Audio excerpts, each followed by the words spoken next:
Hello friends, this is Jyoti Verma. Today I am going to start with teaching of social science, यानी कि ये subject है हमारा second semester BEd का।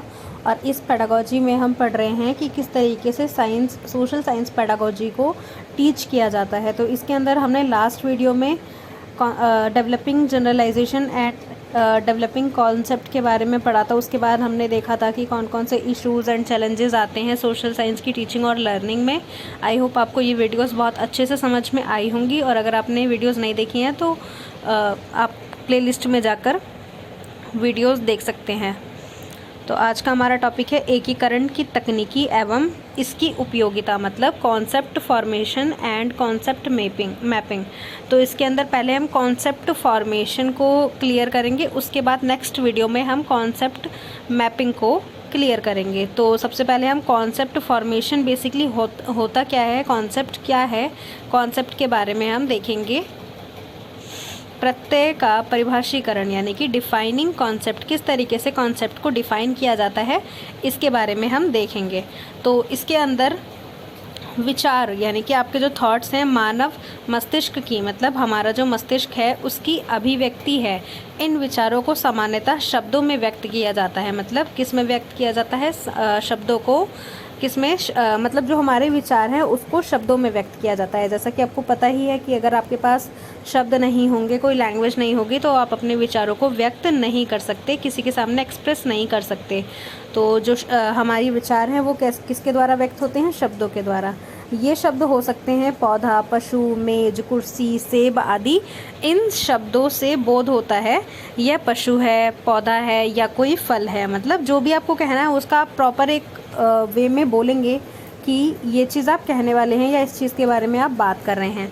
शब्द से यह भी पता चलता है, मतलब कोई भी शब्द आप बोल रहे हैं तो इससे यह भी पता चलता है यह जीवित प्राणी है या कोई वस्तु है। मतलब जब आप शब्दों का यूज़ करते हैं तो आपको पता चलता है कि किसी वस्तु के बारे में बात हो रही है कि या किसी जीवित प्राणी के बारे में बात हो रही है। तो इसमें भी डिफ्रेंशिएट की, मतलब ये सजीव है या निर्जीव है।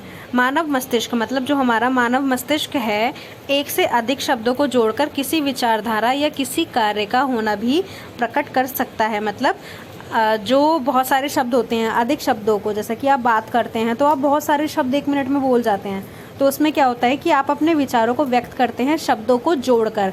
तो इसमें इसीलिए कहा गया है कि मानव मस्तिष्क एक से अधिक शब्दों को जोड़कर किसी भी विचारधारा, आपके कोई भी थॉट्स हैं, कोई भी विचारधारा है या कोई भी कार्य है, उसको प्रकट कर सकते हैं। आगे हम देखेंगे कि कॉन्सेप्ट कैसे क्लियर होता है। जैसे हम देखेंगे घनत्व का एग्जाम्पल, यानी कि डेंसिटी। तो जो घनत्व है, घनत्व शब्द से प्रकट हो जाता है कि वस्तु भार के अनुपात में, मतलब जो वस्तु का भार है उसके अनुपात में कितना स्थान घेरती है। आपने साइंस में ये टॉपिक पढ़ा ही होगा घनत्व का। तो वो कितना स्थान घेरती है, वह हल्की कही जाएगी या दूसरी वस्तुओं की तुलना में भारी कही जाएगी। इस प्रकार भाषा के प्रयोग से एक विचारधारा को प्रकट किया जा सकता है तथा नवीनता लाई जा सकती है। तो बेसिकली आप किसी भी टॉपिक को अगर एक्सप्रेस करना चाहेंगे, डिफ़ाइन करना चाहेंगे या उसके बारे में कोई भी कम्युनिकेशन करना चाहेंगे, तो आपको शब्दों को जोड़कर उसके कॉन्सेप्ट को क्लियर करना होगा। आगे हम देखेंगे प्रत्यय, यानी कि जो आपका कॉन्सेप्ट है वो किस तरीके से उसका निर्माण हुआ। बिल्डिंग कॉन्सेप्ट, किस तरीके से आप एक कॉन्सेप्ट को बिल्ड करते हैं।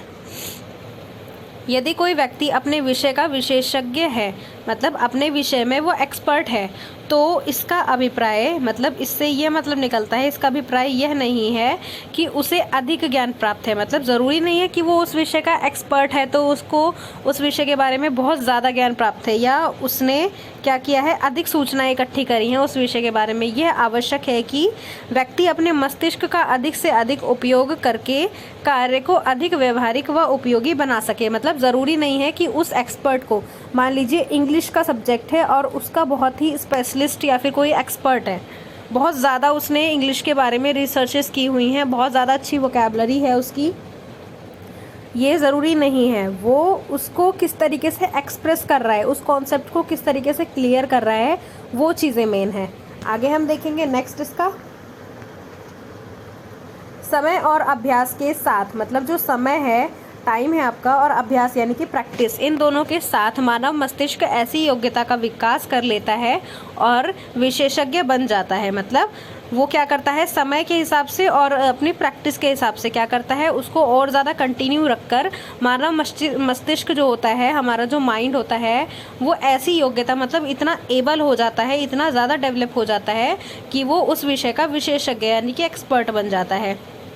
गहन चिंतन सीखने के बाद मस्तिष्क अधिक उपयोगी रूप से विचारों को प्रस्तुत कर सकता है, क्योंकि आपने अगर गहन चिंतन किया है, किसी भी चीज़ को बहुत अच्छे से सीखा है, तो उससे क्या होगा, आपका जो कार्य है या जिस भी कार्य में आप हैं या फिर आपके विचार हैं, उसको बहुत अच्छे से प्रस्तुत कर पाएंगे।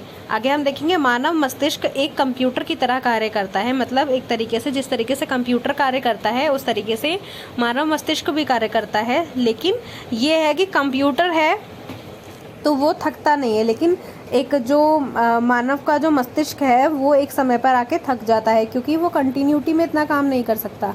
लेकिन कंप्यूटर एक तरीके से क्या है, निर्जीव है, और जो मनुष्य है उसके अंदर प्राण है, यानी कि वो मानव प्राणी है।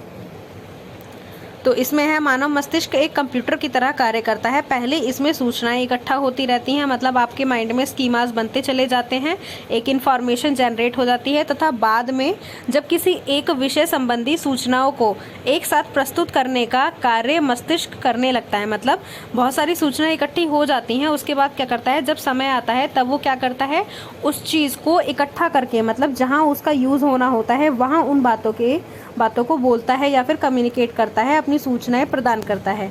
आगे है इसके अंदर जिन्हें क्या करते हैं, बुद्धिमत्ता ढंग से जोड़कर व्यक्ति नए विचार प्रस्तुत करता है। मतलब बहुत सारी इन्फॉर्मेशन से उसको किस तरीके से कहाँ प्रेजेंट करना है वो अपने माइंड में सोचता है, उसके बाद उसको प्रेजेंट करता है किसी के भी सामने। या नई वैज्ञानिक खोजें, मतलब जो भी साइंटिफिक रिसर्चेज होती हैं, नई नई खोज होती है, वो भी कर लेता है, क्योंकि उसके माइंड में एक कॉन्सेप्ट हो जाता है, क्लियर हो जाता है। नई प्रणालियों, मतलब नई जो प्रणालियाँ होती हैं उनका विकास भी मस्तिष्क गहन चिंतन द्वारा करता है। आगे हम देखेंगे प्रत्यय वर्गीकरण, यानी कि किस तरीके से कॉन्सेप्ट क्लासिफिकेशन होता है, कॉन्सेप्ट को क्लासिफाई किया जाता है।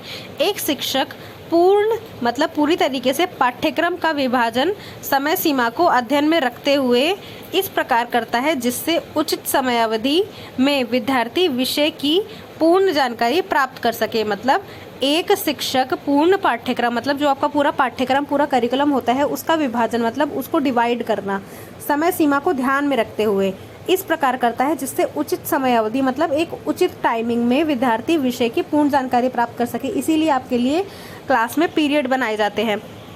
प्रारंभ में किसी विषय की जानकारी दी जाती है, उसके बाद क्रमानुसार एक एक सिद्धांत की विवेचना करनी होती है तथा बाद में उसकी उपयोगिता पर विचार किया जाता है। मतलब जो उसकी उपयोगिता है उस पर विचार किया जाता है। तो फ्रेंड्स, ये था हमारा आज का टॉपिक, जिसके अंदर हमने क्लियर किया कॉन्सेप्ट क्लासीफाई किस तरीके से किया जाते हैं, और कॉन्सेप्ट को किस तरीके से डिफ़ाइन किया जाता है, या कॉन्सेप्ट किस तरीके से हमारे माइंड में क्लियर होते हैं। आई होप आपको ये वीडियो समझ में आया होगा कि कॉन्सेप्ट एक तरीके से क्या चीज़ें हैं और उसको किस तरीके से आप फॉर्मेशन करते हैं, उसका मतलब कॉन्सेप्ट फॉर्मेशन क्या है बेसिकली। आगे हम नेक्स्ट वीडियो में देखेंगे कॉन्सेप्ट मैपिंग क्या है, मतलब किस तरीके से आपके माइंड में इसकी मैपिंग होती है। तो ये चीज़ें हम अगली वीडियो में क्लियर करेंगे। So friends, thank you so much for watching this video. Subscribe my channel, क्योंकि बहुत सारे स्टूडेंट्स ऐसे हैं, लगभग 85% स्टूडेंट्स ऐसे हैं जो बिना सब्सक्राइब करे मेरे चैनल पर आते हैं। अगर आप इसको सब्सक्राइब करेंगे, मेरे चैनल को सब्सक्राइब करेंगे, तो उससे मुझे बहुत ज़्यादा मोटिवेशन मिलेगा और मैं इसी तरीके की वीडियोस बनाती रहूँगी। So please subscribe my channel, watch this video and share with your friends. Thank you so much.